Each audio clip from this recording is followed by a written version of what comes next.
한글이 사우디라는 나라를 뒤집어 놓았습니다. 한글과 전혀 연관이 없을 것 같은 나라인데요. 무슨 일인지 바로 사연 들어보시죠. 잠깐. 시청 전 구독 버튼 꼭 부탁드려요. 안녕하세요. 저는 라이안입니다. 21살 리야드 여대생이에요. 제 이야기는 평범하진 않을 거예요. 왜냐하면 저는 지금까지 살아오면서 진짜 제 목소리를 내본 적이 없었거든요. 리야드의 하늘은 언제나 맑고 파랗지만 그 아래에서 사는 여성들의 삶은 그리 자유롭지 않아요. 히잡을 쓰고 말 조심하고 행동을 절제하는 것이 당연한 문화 속에서 자라났습니다. 어렸을 때부터 튀지 마라, 조용히 해라라는 말을 귀에 딱지가 않도록 들었어요. 그런 말들이 쌓일수록 제 안의 목소리는 점점 작아졌죠. 우리 집은 그나마 개방적인 편이었어요. 아버지는 대학 교수셨고 어머니는 의사였으니까요. 하지만 그렇다고 해서 제가 마음껏 표현할 수 있었던 건 아니었습니다. 가족 모임에서도 저는 항상 구석에 앉아 조용히 있었어요. 말을 많이 하면 여자애가 왜 이렇게 나서니? 라는 친척들의 눈초리가 따라왔으니까요. 학교에서도 마찬가지였어요. 같은 또래 여자아이들은 이미 그런 문화에 익숙해져 있었지만 저는 그렇지 못했어요. 수업 시간에 질문을 하고 싶어도 손을 들 용기가 나지 않았고 의견을 말하고 싶어도 입을 다물었습니다. 그렇게 자기 검열이 일상이 되었어요. 어릴 때는 친구들과 놀 때도 늘 뒤에서 따라다니는 타입이었어요. 누군가 라이아는 어떻게 생각해? 라고 물어보면 심장이 터질 듯 뛰었고 얼굴이 새빨개져서 말 한마디 제대로 못했죠. 그런 제 모습이 부끄러웠지만 어쩔 수 없이 받아들였어요. 나는 원래 이런 사람이니까 라고 스스로를 단정지었거든요. 책과 음악이 제 유일한 친구였어요. 소설 속 주인공들은 제가 되고 싶은 모습이었고 노래 가사는 제가 하고 싶은 말이었습니다. 하지만 그것도 저만의 세계에서였죠. 현실에서 저는 여전히 목소리 없는 소녀였으니까요. 특히 여성으로서의 자존감은 바닥을 쳤어요. 거울을 볼 때마다 내가 과연 어떤 사람인지 알 수 없었어요. 다른 사람들의 기대에 맞춰 살다 보니 정작 진짜 나는 어디로 사라졌는지 모르겠더라고요. 사람들 앞에서 발표할 일이 있을 때면 밤새 잠을 이루지 못했어요. 실수할까봐, 비웃음을 살까봐, 뭔가 잘못 말할까봐 그런 걱정들로 머릿속이 가득 찼죠. 심지어 발표 전날엔 배가 아프고 두통이 생기기도 했어요. 그게 얼마나 큰 스트레스였는지 지금 생각해도 아찔해요. 그러던 어느 날 유일한 친구인 아미라가 한 노래를 추천해줬어요. 이거 들어봐. 한국 그룹인데 가사가 정말 의미 있어. 처음에는 큰 기대 없이 이어폰을 끼고 음악을 틀었어요. BTS라는 그룹의 Answer Love Myself라는 노래였죠. 그런데 그 가사를 읽는 순간 눈물이 멈추지 않았어요. 너는 내가 나 자신을 사랑해야 할 이유가 있다는 것을 보여주었다라는 의미의 가사가 제 마음을 흔들었어요. 처음으로 나도 나를 사랑해도 되나? 라는 생각이 들었습니다. 그동안 남의 시선, 남의 기대, 남의 평가만 신경 쓰며 살았는데 정작 나 자신은 어땠을까? 한 번도 생각해보지 않았어요. 그 노래를 들은 후 마치 딱딱하게 굳어있던 제 마음에 작은 균열이 생긴 것 같았어요. 밤새 그 노래를 들으며 울었어요. 그건 슬픔의 눈물이 아니라 오랫동안 억압해왔던 감정이 해방되는 느낌이었어요. 마치 누군가가 라이안, 너는 충분히 가치 있는 사람이야 라고 말해주는 것 같았죠. 그렇게 한국 음악이 제 마음속에 작은 불씨를 지폈어요. 이것이 제 삶의 전환점이 될 줄은 그때는 몰랐지만요. 그 작은 불씨는 이후 제 삶을 완전히 바꿔놓게 될 거였거든요. 그 노래 이후로 저는 더 많은 한국 음악과 드라마를 찾아보기 시작했어요. 유튜브에서 K-팝 영상을 하나둘 찾아보다가 어느새 밤을 새우기도 했죠. 한국 아이돌들의 자신감 넘치는 모습에 매료되었어요. 특히 여성 아이돌들이 당당하게 자신의 목소리를 내는 모습이 너무 멋있어 보였습니다. 그러다 도깨비라는 드라마를 알게 되었죠. 거기에 나오는 명대사 하나가 제 마음을 또 한 번 흔들었어요. 당신은 누구에게 꽃이었나요? 라는 말이었죠. 그 말을 들은 후 저는 밤새 생각했어요. 나는 누구에게 꽃이었을까? 아니, 나는 스스로에게 꽃이었던 적이 있을까? 그동안 다른 사람의 눈에 예쁘게 보이기 위해, 다른 사람의 기대에 부응하기 위해 살았지만 정작 나 자신을 위해 핀 꽃은 아니었던 것 같아요. 드라마 속 대사들이 한국어로 얼마나 아름답게 들리는지 느껴지더라고요. 자막으로 읽는 것과는 다른 울림이 있었습니다. 저 대사들을 원어로 이해할 수 있다면 얼마나 좋을까라는 생각이 들었어요. 그래서 한글을 독학하기 시작했죠. 처음에는 인터넷에서 찾은 기초 한글 영상으로 공부했어요. 자음과 모음을 익히고 간단한 단어들을 따라 읽었죠. 발음이 너무 어려웠지만 포기하지 않고 매일 조금씩 연습했어요. 드라마를 자막 없이 보고 싶다는 욕망이 저를 계속 공부하게 만들었거든요. 특히 안녕하세요 하는 인사말을 처음 제대로 발음했을 때의 기쁨은 잊을 수 없어요. 마치 새로운 세계의 문을 열고 들어간 기분이었죠. 한국어로 말할 때는 이상하게도 긴장하지 않았어요. 아랍어로 말할 때 느끼는 압박감이 없었거든요. 아마도 한국어에는 제가 사회적으로 짊어져야 했던 기대나 편견이 없었기 때문인 것 같아요. 한글을 배우면서 놀라웠던 건 글자 하나하나에 철학이 담겨 있다는 거였어요. 다른 문자와는 달리 한글은 누군가의 배려로 만들어진 문자라는 것을 알게 되었죠. 세종대왕이 백성들을 위해 만든 문자라니 그런 이야기를 들을수록 더 배우고 싶어졌어요. 세종대왕이 한글을 만든 이유에 대해 알게 되었을 때는 정말 감동했어요. 어리석은 백성이 말하고자 하는 바가 있어도 제 뜻을 펴지 못하는 경우가 많아 이를 불쌍히 여겨 새로 28글자를 만든다는 내용이었죠. 그 마음이 너무 아름다웠어요. 권력을 가진 사람이 약자를 위해 무언가를 만든다는 것.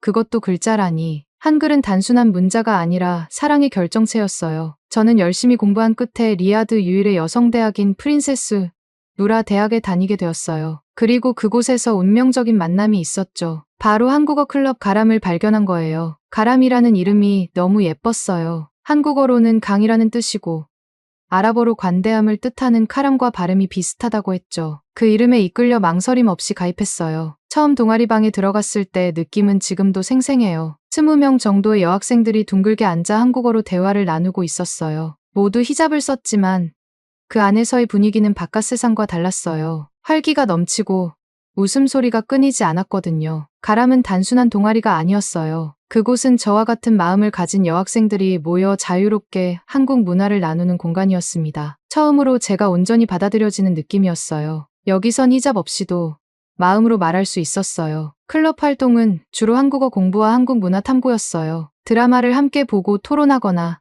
K-팝 가사를 번역하고 한국 음식을 만들어 먹기도 했죠. 점점 클럽의 규모가 커지고 체계화되면서 학교 안에서 작은 한국 문화센터 같은 역할을 하게 되었어요. 그 중에서도 가장 인상 깊었던 건 대한민국 역사를 통해 배워보는 한글 수업이었습니다. 교수님께서 한글의 창제 원리를 설명해 주셨는데 그 순간 저는 충격을 받았어요. 자음이 발음 기관의 모양을 본떠 만들어졌고 모음은 음양오행과 하늘 땅 사람을 상징한다는 사실이 놀라웠거든요. 한글은 단순한 알파벳이 아니었어요. 말 그대로 철학이 담긴 문자였죠. 한글의 깊은 의미를 알게 된 후 저는 더욱 열심히 공부했어요. 매일 밤 필기 연습을 하며 생각했죠. 이 언어는 배려에서 시작됐구나. 백성을 위한 문자라니. 이건 사랑이야. 한글로 일기를 쓰기 시작했어요. 처음에는 서툴렀지만 점점 익숙해졌죠. 그러다 문득 시를 써보고 싶다는 생각이 들었어요. 아랍어로는 한 번도 시를 써본 적 없었는데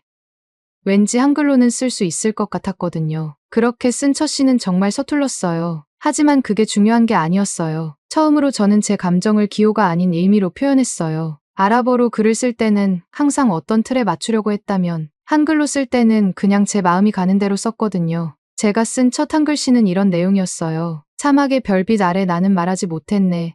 모래알처럼 많은 생각들 바람에 날려보내고 오늘은 새로운 글자로 나의 마음을 그려봅니다. 한글이라는 배를 타고 나는 나를 만나러 갑니다. 이렇게 써 내려가는 동안 마음이 후련해졌어요. 마치 오랫동안 쌓아두었던 무거운 짐을 내려놓은 것 같았죠. 그때 알았어요. 표현하지 못하는 것이 얼마나 고통스러운 일인지를. 그렇게 한국어 실력이 늘면서 가람에서는 새로운 프로젝트를 시작했어요. 바로 중동 전역의 학생들을 대상으로 하는 줌 한국어 멘토링 프로그램이었죠. 저도 당연히 튜터로 참여하게 되었어요. 처음에는 많이 떨렸어요. 내가 과연 다른 사람을 가르칠 자격이 있을까?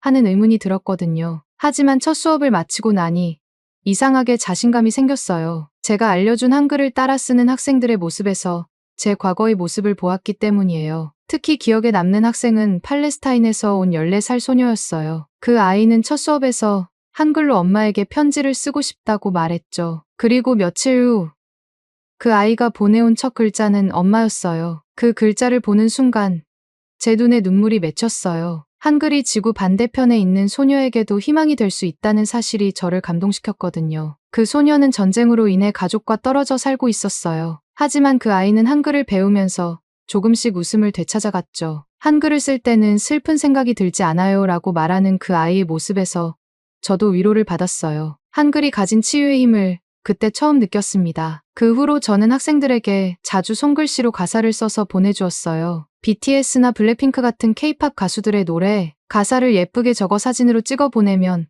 학생들이 정말 좋아했거든요. 그렇게 한글은 제게 감정을 옮기는 배가 되기 시작했어요. 한국 드라마 대장금을 보면서 또 한 번 큰 감명을 받았어요. 능력이란 뛰어남이 아니라 멈추지 않음에 있다라는 대사가 제 마음에 깊이 박혔죠. 그 말처럼 저는 포기하지 않고 계속해서 한국어를 공부했어요. 그리고 그 노력은 서서히 결실을 맺기 시작했습니다. 점점 말이 트이고 가람 클럽에서도 활발히 활동하면서 자존감이 회복되었어요. 예전에 수줍고 소심했던 라이아는 이제 없었죠. 한국어로 이야기할 때만큼은 자신감이 넘쳤거든요. 아랍어로 말할 때는 여전히 조심스러웠지만 한국어는 달랐어요. 그 언어에는 제 억압된 감정을 표현할 수 있는 자유가 있었어요. 어느 날 클럽에서 한국 문화 발표회를 열었는데 저는 세종대왕의 한글 창제 이야기를 발표하기로 했어요. 발표 전날 평소처럼 긴장되고 두려웠지만 이번에는 달랐어요. 내가 사랑하는 이야기니까 잘 전달할 수 있을 거야 라는 확신이 있었거든요. 그리고 정말로 그날 발표는 제 인생에서 가장 성공적인 순간 중 하나였어요. 제 목소리가 떨리지 않았고 눈을 피하지 않았어요. 청중들이 제 이야기에 집중하는 모습을 보면서 처음으로 내 말에 가치가 있구나라고 느꼈습니다. 발표가 끝난 후 박수를 받았을 때 그 짜릿한 기분은 말로 표현할 수 없었어요. 그러던 어느 날 학교 게시판에 특별한 공고가 올라왔어요. 한국 기업과 정부 기관 진출을 염두에 둔 한국어 통번역 장학생 모집 공고였죠. 사우디아라비아에서 한국으로 유학을 가서 통번역을 전문적으로 배울 수 있는 기회였어요. 그 공고를 읽는 순간 심장이 빠르게 뛰기 시작했어요. 이건 나를 위한 거야 라는 확신이 들었죠. 하지만 동시에 두려움도 컸어요. 한 번도 해외에 나가본 적 없는 저에게 한국은 너무 먼 나라였으니까요. 게다가 우리 문화에서는 여자가 혼자 외국에 나가는 것을 좋게 보지 않았어요. 한국어 통번역 장학생 모집 공고를 본 후 저는 밤새 고민했어요. 가족들이 허락해 줄까? 특히 아버지가 보수적이어서 걱정이 컸죠. 하지만 마음 한편에서는 이 기회를 놓치면 평생 후회할 거야 라는 생각이 들었어요. 다음 날 아침 책상 위에 놓인 한글 교재를 보며 결심했어요. 일단 지원부터 해보자. 합격한 다음에 고민해도 늦지 않아. 그렇게 지원서를 작성하기 시작했습니다. 지원서에는 자기소개서가 필요했어요. 처음에는 한국어로 쓰는 것이 부담스러웠지만 용기를 내어 한글로 써내려갔어요. 제가 어떻게 한국 문화를 알게 되었고 한글을 배우게 되었으며 그것이 제 삶을 어떻게 변화시켰는지 솔직하게 썼죠. 특히 가람 클럽에서의 활동과 준 멘토링 경험을 자세히 적었어요. 또 제가 꿈꾸는 미래에 대해서도 썼습니다. 한국과 중동을 연결하는 교량 역할을 하고 싶다는 꿈. 더 많은 사람들에게 한글의 아름다움을 알리고 싶다는 희망을 담았죠. 지원서를 제출하고 나서 예상보다 빨리 면접 통지를 받았어요. 한국인 교수님 2분과 사우디 교수님 1분이 면접관이었어요. 면접장에 들어서자마자 긴장이 되었지만 한국어로 인사를 나누는 순간 마음이 편안해졌어요. 안녕하세요. 저는 라이안입니다. 만나서 반갑습니다. 면접은 생각보다 부드러운 분위기에서 진행되었어요. 한국어 실력을 확인하는 질문들, 지원 동기, 졸업 후 계획 등에 대해 물어보셨죠. 가장 기억에 남는 질문은 한글이 당신에게 어떤 의미인가요? 였어요. 저는 잠시 생각한 후 대답했습니다. 한글은 제게 새로운 목소리예요. 제가 태어나서 처음으로 자유롭게 표현할 수 있는 언어거든요. 한글로 말할 때는 제가 정말 저가 되는 기분이에요. 면접관들의 표정이 밝아지는 걸 볼 수 있었어요. 면접이 끝나고 나올 때는 왠지 모를 자신감이 생겼죠. 잘 될 거야 라는 예감이 들었거든요. 그리고 정말로 2주 후에 합격 통지를 받았어요. 한국어 통번역 장학생으로 선발되어 서울에 있는 명문 대학교에서 유학할 기회를 얻게 된 거였죠. 기쁨의 소리를 지르며 방 안을 뛰어다녔어요. 하지만 곧 현실적인 문제가 찾아왔어요. 바로 부모님의 허락을 받는 일이었죠. 저녁 식사 자리에서 조심스럽게 이야기를 꺼냈어요. 아버지, 어머니, 제가 한국어 통번역 장학생에 합격했어요. 두 분의 표정이 굳어지는 걸 볼 수 있었어요. 특히 아버지는 눈썹을 찌푸리며 말씀하셨죠. 라이안, 여자가 외국 나가는 건 아직 위험해. 한국이란 나라는 너무 멀고. 어머니도 걱정스러운 눈빛으로 말씀하셨어요. 우리 문화와 너무 다른 곳에서 내가 적응할 수 있을지 모르겠구나. 예상했던 반응이었지만 그래도 실망스러웠어요. 하지만 포기하지 않기로 했죠. 그날 밤 저는 특별한 계획을 세웠어요. 아버지의 마음을 움직일 방법을 생각해냈거든요. 다음 날부터 일주일 동안 저는 한국에 대한 모든 정보를 모았어요. 한국의 안전성, 교육 수준, 문화적 가치 등에 대한 자료들을 정리했죠. 특히 한국이 가족 중심적인 문화를 가지고 있다는 점을 강조했어요. 또한 한국과 사우디아라비아의 경제적 관계가 점점 깊어지고 있다는 뉴스 기사도 찾아뒀습니다. 그리고 한국어와 아랍어로 편지를 썼어요. 제 마음을 담은 진솔한 편지였죠. 어떻게 한국 문화가 제게 자신감을 주었는지, 이 기회가 얼마나 소중한지, 그리고 반드시 공부를 마치고 돌아올 것이라는 약속을 담았어요. 특히 한글로 쓴 부분에는 제가 세종대왕의 정신을 존경한다는 내용과 함께 그 배움을 통해 우리나라에도 좋은 영향을 주고 싶다는 진심을 적었습니다. 편지를 완성하고 일주일 후 용기를 내어 아버지의 서재를 찾아갔어요. 문을 두드리고 들어가 조심스럽게 편지를 건넸죠. 아버지는 의아한 표정으로 편지를 받으셨지만 말없이 읽기 시작하셨어요. 아버지가 편지를 읽는 동안 저는 심장이 터질 것 같았어요. 특히 한글로 쓴 부분을 읽을 때 아버지의 표정이 변하는 것을 볼 수 있었죠. 비록 이해하지 못하셨겠지만 제가 얼마나 진지하게 이 언어를 배웠는지는 느끼셨을 거예요. 편지를 다 읽고 아버지는 저를 물끄러미 바라보셨어요. 그리고는 책상 서랍에서 무언가를 꺼내셨죠. 놀랍게도 그것은 제가 몰래 듣던 BTS의 음반이었어요.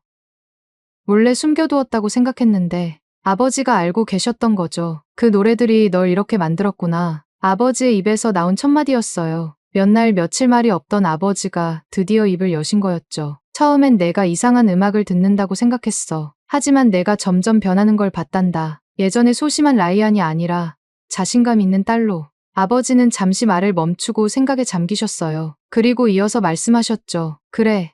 다녀와라. 그 대신 꼭 돌아와야 한다. 우리 국적을 바꾸진 말고. 그 말을 들은 순간 기쁨의 눈물이 왈칵 쏟아졌어요. 아버지에게 달려가 안겼죠. 어릴 때 이후로 처음 아버지를 꼭 안았던 것 같아요. 아버지도 어색하게 제 등을 토닥여 주셨어요. 어머니도 결국 허락해 주셨어요. 사실 어머니는 처음부터 저를 응원하고 계셨던 거였어요. 다만 아버지의 의견을 존중하셨던 거죠. 어머니는 제게 조용히 말씀하셨어요. 내가 한국에서 배우는 동안 나도 한국어를 조금씩 공부할게. 내가 돌아왔을 때 함께 이야기할 수 있도록. 그렇게 모든 과정을 거쳐 저는 드디어 한국행 비행기 표를 예약했어요. 출국 날짜는 한 달 후로 정해졌고 그동안 필요한 준비를 모두 마쳤습니다. 비자 발급부터 기숙사 신청, 필요한 물품 준비까지 바쁜 나날을 보냈죠. 출국 전날 밤 가람 친구들이 작별 파티를 열어줬어요. 클럽방에 모여 한국 음식을 함께 나누고 케이팝 노래를 들으며 마지막 시간을 보냈죠. 모두가 저를 위해 작은 선물을 준비해왔어요. 한글 필기구, 한국 전통 부채, 손수 만든 응원 카드 등 정성 가득한 선물들이었죠. 친구들은 각자 한글로 문장을 써서 저에게 보여줬어요. 표현하고 싶은 너를 응원해. 한국에서도 너는 여전히 가람이야. 라이안, 너는 이제 말하는 사람이다. 그 문장들을 읽으며 또다시 눈물이 났어요. 이제 제 인생에는 제 말을 들어주는 소중한 친구들이 생긴 거였으니까요. 제 꿈을 향한 첫걸음, 한국행 비행기를 타는 그 순간이 드디어 다가오고 있었습니다. 한국행 비행기 안, 창밖으로 리야드의 풍경이 점점 작아지는 걸 바라보았어요. 가슴이 두근거렸지만 동시에 묘한 평온함도 느껴졌죠. 마치 오랫동안 기다려온 순간이 드디어 찾아온 것 같은 기분이었어요. 비행 시간은 10시간이 넘게 걸렸어요. 그동안 한국 영화를 2편 보고 한국어 책도 조금 읽었어요. 하지만 대부분의 시간은 제 미래에 대해 상상하며 보냈죠. 한국에서의 생활, 만나게 될 사람들, 배우게 될 것들, 모든 게 궁금하고 설렜습니다. 드디어 인천공항에 도착했을 때 저는 자신을 꼬집어 보았어요. 이게 정말 현실인가 싶었거든요. 공항은 생각보다 훨씬 크고 깨끗했어요. 모든 것이 질서정연하게 움직이는 모습이 인상적이었죠. 입국 수속을 마치고 짐을 찾은 후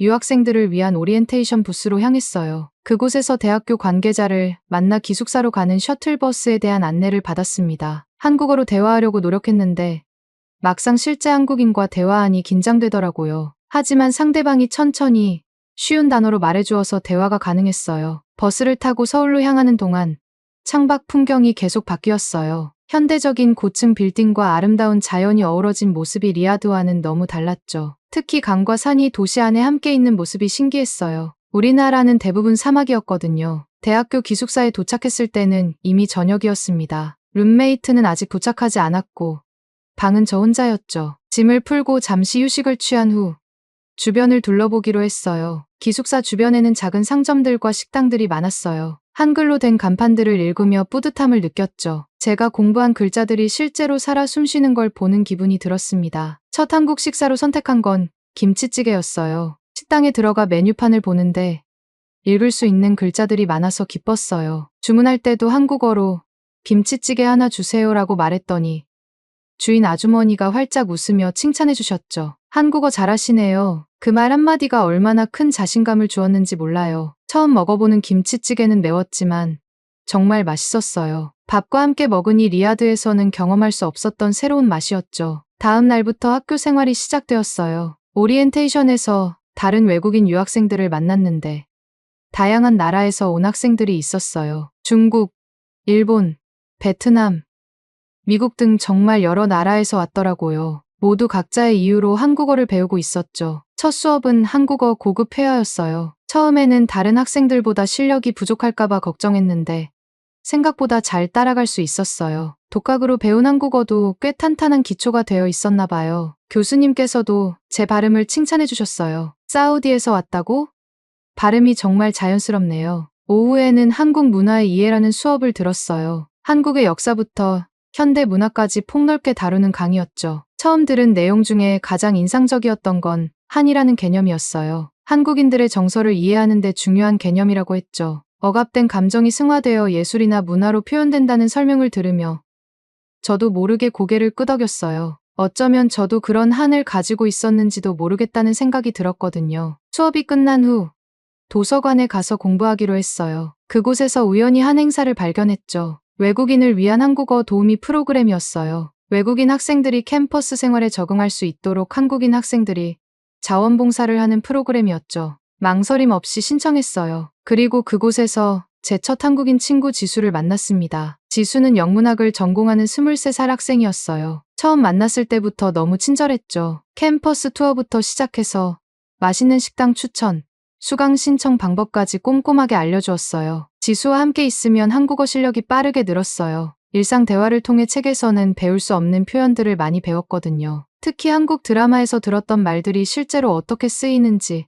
알게 되어 재미있었어요. 그렇게 한국에서의 첫 주가 지나갔고 점점 생활에 적응해가고 있었어요. 아직은 모든 것이 신기하고 설레는 시간이었죠. 하지만 이런 행복한 시간 속에서도 가끔은 고향이 그리울 때가 있었어요. 밤에 혼자 있을 때면 부모님과 친구들 생각에 눈물이 나기도 했죠. 그럴 때마다 아버지의 말씀을 떠올렸어요. 꼭 돌아와야 한다. 그 약속은 반드시 지킬 생각이었어요. 하지만 그 전에 한국에서 배울 수 있는 모든 것을 배우고 싶었습니다. 한국에서의 유학 생활이 한 달째 접어들었어요. 이제는 학교 주변 지리도 익숙해졌고 수업 내용도 잘 따라갈 수 있게 되었죠. 무엇보다 한국어로 대화하는 것이 훨씬 자연스러워졌어요. 물론 아직 모르는 단어가 많았지만 몸짓이나 표정으로 보완하며 소통했죠. 통번역 수업은 생각보다 훨씬 어려웠어요. 단순히 언어를 아는 것과 그것을 정확하게 통역하는 것은 완전히 다른 문제였거든요. 특히 아랍어와 한국어는 문장 구조부터 완전히 달랐기 때문에 자연스러운 번역을 하기가 쉽지 않았어요. 하지만 그런 어려움이 오히려 저를 더 열심히 공부하게 만들었죠. 매일 밤 발표 연습을 하고 녹음해서 들어보며 발음을 교정했어요. 주말에도 도서관에서 시간을 보내는 일이 많았죠. 한국인 친구들이 불러주는 술자리나 놀이도 가끔 참석했지만 대부분은 공부에 시간을 투자했어요. 그런 노력 덕분인지 중간고사에서 예상보다 좋은 성적을 받았어요. 특히 한국 문화와 통역 실습 과목에서는 최고 점수를 받았죠. 교수님께서는 제가 한국 문화에 대한 이해도가 높다고 칭찬해 주셨어요. 사실 이건 모두 드라마와 케이팝을 통해 자연스럽게 익힌 것들이었죠. 어느 날 교수님께서 특별한 제안을 하셨습니다. 서울에서 열리는 중동한국 문화 교류 행사에 통역 도우미로 참여해보지 않겠느냐는 거였죠. 물론 바로 수락했어요. 비록 아직 실력이 부족하다고 생각했지만 이런 기회가 얼마나 소중한지 알았거든요. 행사 당일 저는 일찍 일어나 가장 정성스럽게 준비했어요. 히잡을 단정하게 메고 한국에서 산 정장 원피스를 입었죠. 버스를 타고 행사장으로 향하는 동안 가슴이 두근거렸어요. 실수하면 어쩌지 하는 걱정도 들었지만 최선을 다하기로 마음먹었죠. 행사장은 생각보다 훨씬 컸어요. 다양한 중동 국가들이 부스를 차려놓고 전통 음식과 문화를 소개하고 있었죠. 한국 측에서도 한복 체험, 케이팝 댄스 공연, 한식, 시식 코너 등을 준비해두었고요. 저는 사우디아라비아 부스에 배정되었어요. 그곳에서 한국인 방문객들에게 우리나라의 문화와 역사를 소개하고 질문에 답하는 역할을 맡았죠. 처음에는 많이 긴장했지만 시간이 지날수록 자연스럽게 대화할 수 있었어요. 특히 인상 깊었던 건 한국 어르신들이 사우디아라비아에 대해 가지고 있는 관심이었어요. 1970년대, 1980년대에 중동 건설 현장에서 일했던 분들이 많았거든요. 그분들은 당시 추억을 이야기하며 눈시울을 붉히기도 했죠. 사우디에서 번 돈으로 자식들 대학 보냈어요. 리야드가 지금은 완전히 달라졌겠지. 같은 질문들이 이어졌어요. 그런 대화를 나누면서 저는 한국과 사우디아라비아가 생각보다 깊은 인연이 있다는 걸 알게 되었어요. 한국의 경제 발전에 우리나라가 조금이나마 도움이 되었다는 사실이 자랑스러웠죠. 그리고 이제는 제가 그 다리 역할을 할 수 있다는 생각에 더욱 사명감이 생겼어요. 행사가 끝날 무렵 작은 무대에서 공연이 있었어요. 한국 학생들이 아랍 전통춤을 추고 중동 학생들이 케이팝 댄스를 추는 형식이었죠. 저도 케이팝 댄스 공연에 참여했어요. BTS의 다이너마이트를 추었는데 관객들의 호응이 뜨거웠어요. 춤을 추면서 문득 리야드에 있는 가람 친구들이 생각났죠. 그들에게 이 모습을 보여주고 싶었어요. 행사를 마치고 나오는 길에 한 어르신이 저에게 다가오셨어요. 70살 정도 되어 보이는 남성분이었죠. 아가씨, 발음이 굉장히 자연스러우시네요. 혹시 귀화하신 분이세요? 그 질문에 저는 잠시 멈칫했어요. 그리고 조용히 고개를 저었죠. 아직은요? 하지만 그럴 수 있다면 기쁠 거예요. 제 대답에 어르신은 환하게 웃으셨어요. 우리나라에 와줘서 고마워요. 앞으로도 한국과 사우디의 다리가 되어주세요. 그 말씀이 제 가슴을 따뜻하게 했어요. 다리라는 표현이 정확히 제가 되고 싶었던 모습이었으니까요. 집으로 돌아오는 길, 버스 창밖으로 서울의 밤 풍경을 바라보았어요. 반짝이는 도시의 불빛들이 마치 별처럼 아름다웠죠. 그때 문득 이런 생각이 들었어요. 나는 지금 행복한가? 대답은 간단했어요. 네.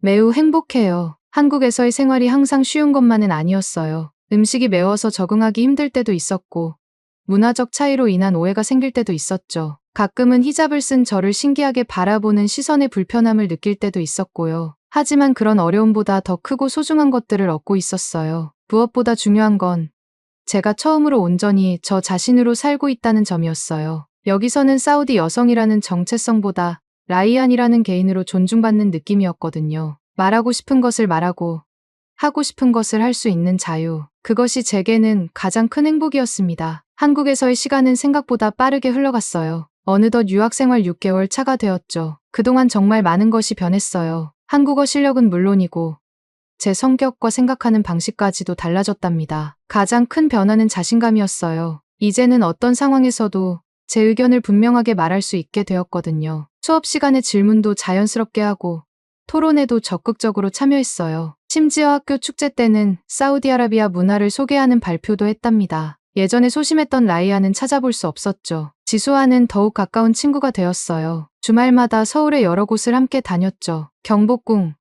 남산타워, 한강공원, 관광지는 물론이고 작은 골목길까지 구석구석 다녔어요. 그런 시간들이 한국을 더 깊이 이해하는 데 큰 도움이 되었죠. 특히 기억에 남는 건 전통 한옥 체험이었어요. 북촌 한옥마을에 있는 한 게스트하우스에서 하룻밤을 보냈거든요. 온돌방에서 이불을 깔고 자는 경험은 처음이었는데 너무 편안했어요. 마당의 핀 꽃들을 보며 아침 차를 마시는 시간은 그야말로 환상적이었죠. 한옥의 구조에 대해 공부하면서 흥미로운 점을 발견했어요. 한옥은 자연과 조화를 이루도록 설계되었다는 거였죠. 더운 여름에는 시원하고 추운 겨울에는 따뜻하게 유지되는 지혜가 담겨 있었어요. 그리고 공간을 나누는 방식도 가족 중심적이면서도 개인의 공간을 존중하는 형태였고요. 그런 모습이 한국 문화의 본질을 보여주는 것 같았어요. 조화와 균형, 그리고 존중. 어쩌면 전통 문화를 지키면서도 현대적 변화를 받아들이는 한국의 모습이 제가 꿈꾸는 사우디아라비아의 미래이기도 했죠. 학업 면에서도 점점 성과가 나타났어요. 한국어 아랍어 번역론 수업에서는 우수 과제로 선정되어 발표 기회를 얻기도 했죠. 제가 번역한 한국 동화를 아랍어로 발표했는데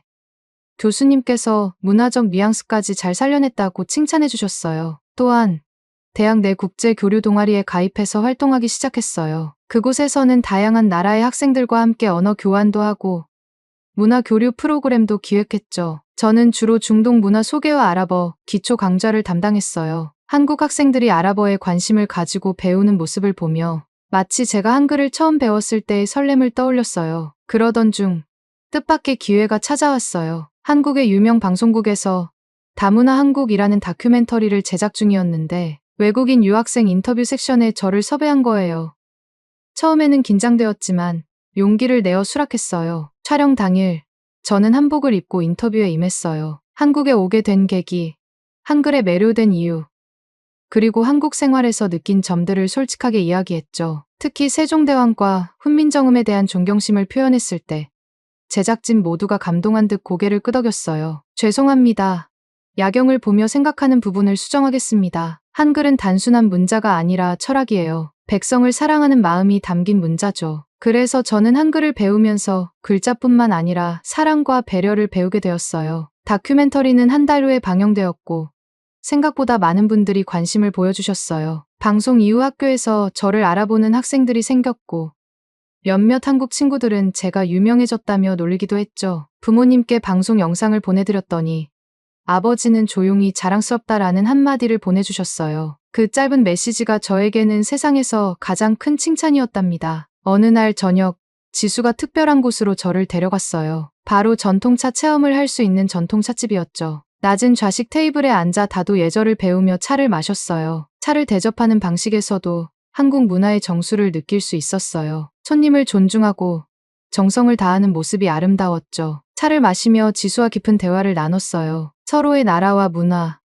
그리고 미래에 대한 이야기였죠. 지수는 제가 한국에서 겪는 어려움에 진심으로 공감해 주었고, 저는 사우디아라비아 여성들의 삶에 대해 솔직하게 이야기했어요. 우리나라도 많이 변하고 있어요. 여성들이 운전도 할 수 있게 되었고, 사회활동도 조금씩 늘어나고 있죠. 하지만 아직 갈 길이 멀어요. 지수는 진지하게 물었어요. 라이안, 한국에서 배운 것들을 사우디에 돌아가서 어떻게 활용하고 싶어?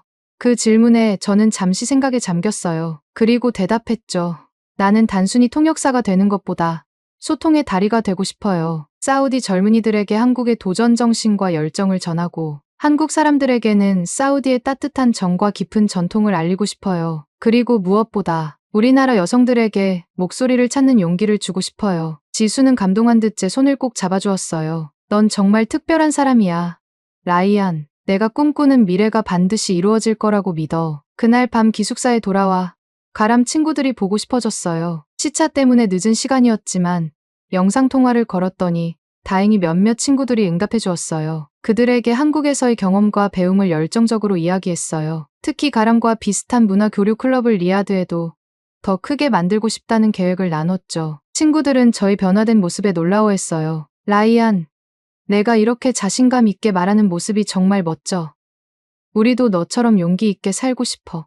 그런 말들을 들으며 제가 바뀐 만큼 언젠가 사우디 사회도 변할 수 있을 거라는 희망이 생겼어요. 통화를 마치고 난 후 일기를 썼어요. 요즘은 한국어와 아랍어를 번갈아가며 쓰고 있었죠. 그날의 일기는 이렇게 끝났어요. 오늘 지수와 나눈 대화가 내 인생의 방향을 더 분명하게 해주었다. 나는 단순히 두 언어를 통역하는 사람이 아니라 두 문화를 이어주는 다리가 되고 싶다. 그리고 그 다리를 통해 우리나라 여성들도 자유롭게 건너갈 수 있기를 소망한다. 한국에서 내가 찾은 목소리처럼 모든 사우디 여성들도 자신만의 목소리를 찾을 수 있기를. 유학 생활도 어느덧 1년이 되어가고 있었어요. 이제는 한국 생활이 완전히 익숙해졌고 한국어도 자연스럽게 구사할 수 있게 되었죠. 수업에서도 좋은 성적을 유지하고 있었어요. 특히 하나 통번역 실습 과목에서는 최우수 학생으로 선정되기도 했답니다. 그 무렵 교수님의 추천으로 한국의 한 대기업에서 인턴십 기회를 얻게 되었어요. 중동 시장 진출을 준비하는 기업이었는데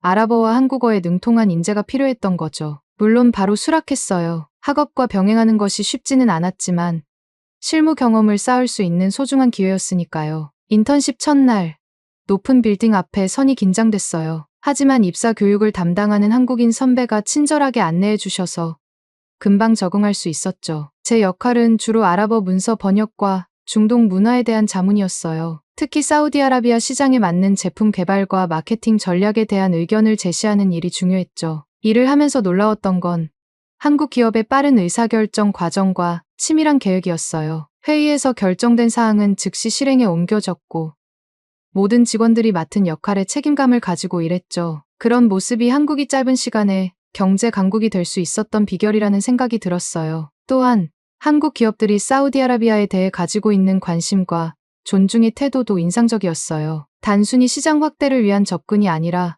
문화적 차이를 이해하고 상생하려는 노력이 엿보였거든요. 그런 점에서 제가 문화적 다리 역할을 할 수 있다는 사실이 더욱 뿌듯했어요. 인턴십 기간 중 가장 기억에 남는 일은 사우디아라비아 비즈니스 파트너들이 방문했을 때였어요. 저는 통역을 맡았는데 양쪽의 대화를 정확하게 전달하기 위해 정말 노력했죠. 미팅 후 사우디 측 대표가 제게 다가와 이렇게 말씀하셨어요. 자국 여성이 이렇게 훌륭하게 통역하는 모습을 보니 자랑스럽습니다. 앞으로 더 많은 사우디 여성들이 당신처럼 국제 무대에서 활약했으면 좋겠네요. 그 말이 제게는 큰 격려가 되었어요. 제가 가는 길이 비록 쉽지 않지만 의미 있는 변화를 가져올 수 있다는 확신이 들었거든요. 주말에는 한국의 다양한 지역을 여행했어요. 부산의 해변, 경주의 역사 유적지, 제주도의 아름다운 자연, 각 지역마다 독특한 매력이 있었죠. 특히 경주에서 본 불국사와 석굴암은 저를 깊이 감동시켰어요. 1000년이 넘는 세월 동안 보존된 문화유산을 보며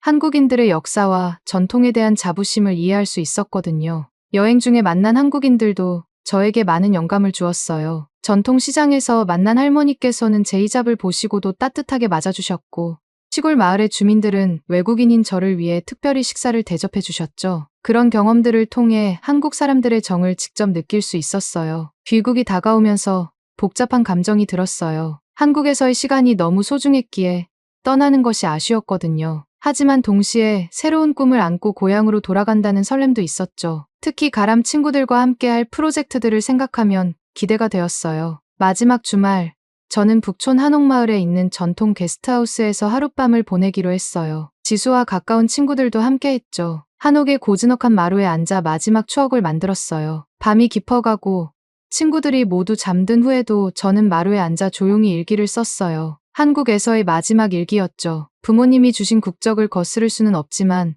한국은 내게 처음으로 말할 수 있는 자격을 준 나라였어요. 이곳에서 나는 단순히 언어를 배운 것이 아니라 내 목소리를 찾는 법을 배웠죠. 그리고 그 목소리로 더 많은 이야기를 하고 싶어요. 이곳의 여성들은 자신의 인생을 스스로 개척해 나가요. 부럽기도 하고 동경스러워요. 하지만 이제는 알아요. 변화는 항상 누군가의 용기에서 시작된다는 것을. 그리고 저도 그런 용기 있는 한 사람이 되고 싶어요. 마지막 문장을 쓰면서 눈물이 한 방울 떨어졌어요. 이곳에서 나는 말을 배웠고 이제는 내 인생을 말할 수 있는 사람이 되었어요. 고마워요, 한국. 다음 날 아침, 인천공항으로 가는 버스에 올랐어요. 서울의 건물들, 거리의 표지판들, 모든 것이 이제는 익숙하게 느껴졌죠. 1년 전 처음 왔을 때는 모든 것이 낯설고 두렵게 느껴졌는데 이제는 떠나는 것이 더 아쉬웠어요. 공항에는 지수와 친구들이 배웅을 나와 있었어요. 마지막 포옹을 나누고 작별 인사를 했죠. 지수는 제게 작은 선물을 건넸어요. 열어보니 한글로 제 이름이 새겨진 팔찌였죠. 라이안, 넌 한국에서 멋진 추억을 만들었지만 한국에도 내 흔적을 남겼어. 우리는 절대 널 잊지 않을 거야. 친구들과 마지막 사진을 찍고 출국장으로 향했어요. 보안 검색대를 통과하기 전 뒤를 돌아봤죠. 친구들이 아직 그 자리에 서서 손을 흔들고 있었어요. 저도 환하게 웃으며 손을 흔들었습니다. 비행기에 탑승하고 창가에 앉았어요. 비행기가 이륙하기 전 마지막으로 한국 땅을 바라보며 깊은 감사의 마음을 느꼈어요. 이곳에서의 모든 경험이 제 인생을 바꿔놓았으니까요. 비행기가 이륙하면서 한국과의 1년이 머릿속을 스쳐 지나갔어요. 첫날의 두려움, 새로운 친구들과의 만남, 한글로 쓴 첫 시, 첫 통역 경험. 그 모든 순간들이 저를 지금의 라이안으로 만들어주었죠. 리야드로 돌아가는 길, 마음은 설레면서도 동시에 두려웠어요. 과연 그곳에서도 한국에서처럼 자유롭게 제 목소리를 낼 수 있을까? 하지만 그 걱정보다 더 큰 확신이 있었어요. 이제 저는 자신의 이야기를 할 수 있는 사람이 되었으니까요. 비행기가 구름 위로 오르자 저는 조용히 속삭였어요. 감사해요, 한국. 당신은 제게 언어를 넘어 용기를 가르쳐 주었어요. 그리고 이제 저는 그 용기로 새로운 이야기를 시작할 거예요. 그렇게 저의 한국 유학 생활은 끝이 났지만 진짜 이야기는 이제부터 시작이었습니다. 지금까지 라이안 씨의 사연 어떠셨나요? 한글이 단순한 문자가 아닌 세종대왕의 백성을 향한 사랑과 철학이 담긴 문화유산이라는 점을 통해 우리가 당연하게 여기는 한글의 가치를 다시 한번 생각해보게 되는 시간이었습니다. 라이안이 한국에서의 경험을 통해 자신의 정체성을 찾고 두 문화 사이의 다리가 되겠다는 꿈을 품게 된 이야기는 우리 문화의 세계적 위상과 그 영향력을 다시 한번 느낄 수 있게 해주었습니다. 이처럼 한류와 한글은 단순한 문화 콘텐츠를 넘어 전 세계 사람들에게 희망과 용기를 주는 메시지가 되고 있습니다. 여러분들의 생각을 댓글로 남겨주세요. 여러분의 관심이 더 좋은 콘텐츠를 만드는 원동력이 됩니다. 감동을 향한 여정, 감동여행이었습니다. 감사합니다.